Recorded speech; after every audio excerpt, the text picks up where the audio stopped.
عبد الرحمن سلفی، اس نے حضرت امام موسیٰ کاظم رضی اللہ تعالی عنہ کے حوالے سے بہت زیادہ گھٹیا کلمات بولے،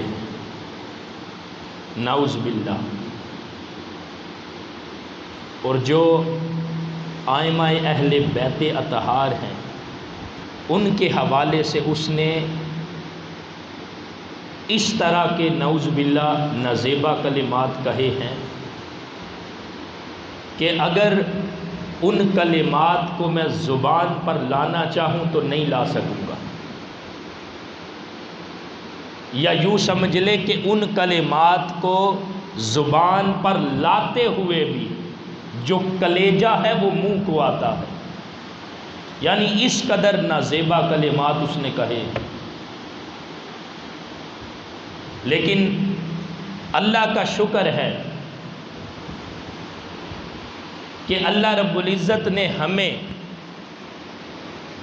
ایک تو مسلمان بنایا ہے، یہ اس کا فضل ہے، اور اس کے ساتھ ساتھ مسلمانوں کے اندر بھی جو مختلف گروہ اور طبقات ہیں، ان گروہوں میں، ان طبقات میں بھی اللہ رب العزت نے ہمیں اہل سنت و جماعت میں رکھا۔ دوسرے اگر مکاتیب فکر کو دیکھا جائے، جتنے بھی مکاتب فکر ہیں، کوئی اہل بیت اطہار کے حوالے سے ڈنڈی مارتے ہیں، اور کچھ کو دیکھا جائے تو صحابہ کرام کے حوالے سے ڈنڈی مارتے ہیں، کچھ آقا کریم علیہ السلام کی جو آل پاک ہے ان کے بارے میں نازیبا کلمات کہتے ہیں، اور کچھ ایسے ہیں جو صحابہ کرام کے حوالے سے نازیبا کلمات بیان کرتے ہیں۔ پچھلے دنوں ایک شیعہ ذاکر نے نعوذ باللہ حضرت ابو بکر صدیق اور صحابہ کرام کے بارے میں نازیبا کلمات کہے تھے۔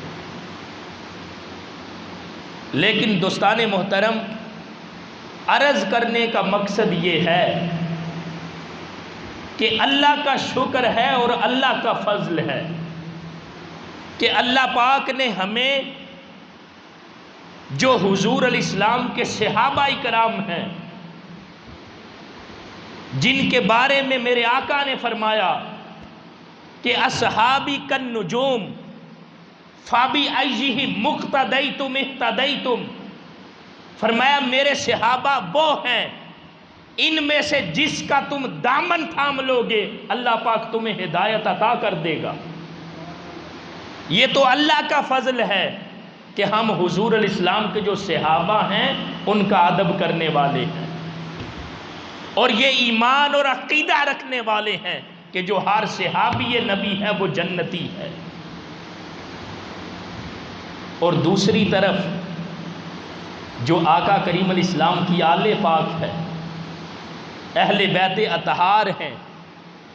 ائمہ اہل بیت ہیں، جن کے صدقے سے ہمیں دین اسلام کی خیرات ملی ہے، جن کے صدقے سے ہمیں قرآن و حدیث کے علوم کی معرفت ملی ہے، جن کے بارے میں میرے آقا صلی اللہ علیہ وسلم نے فرمایا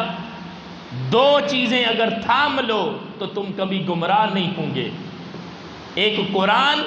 اور ایک فرمایا میری اہل بیت، فرمایا ان کو تھام لو تو تم کبھی گمراہ نہیں ہو سکتے۔ اب صحابہ کرام کے لیے کیا فرمایا کہ میرے صحابہ ستاروں کی مانند ہیں، جس کا دامن تھامو گے تمہیں ہدایت ملے گی۔ دوسری طرف جو اہل بیت اطہار ہیں ان کے لیے فرمایا جو ان کا دامن تھام لے گا کبھی گمراہ نہیں ہوگا، یعنی جو صحابہ کرام کا دامن تھامے اللہ اسے بھی ہدایت عطا کرتا ہے، اور جو اہل بیت اطہار کا دامن تھام لیتا ہے اللہ پاک اسے بھی بد عقیدگی اور گمراہی سے بچا لیتا ہے۔ اور اللہ کا شکر ہے ہمیں وہ عقیدہ ملا، وہ ایمان ملا اور اس ایمان کا فیضان ملا جس میں ہم حضور کے صحاب کا بھی ادب کرتے ہیں اور حضور کی اہل بیت اطہار کا بھی ادب و احترام کرتے ہیں۔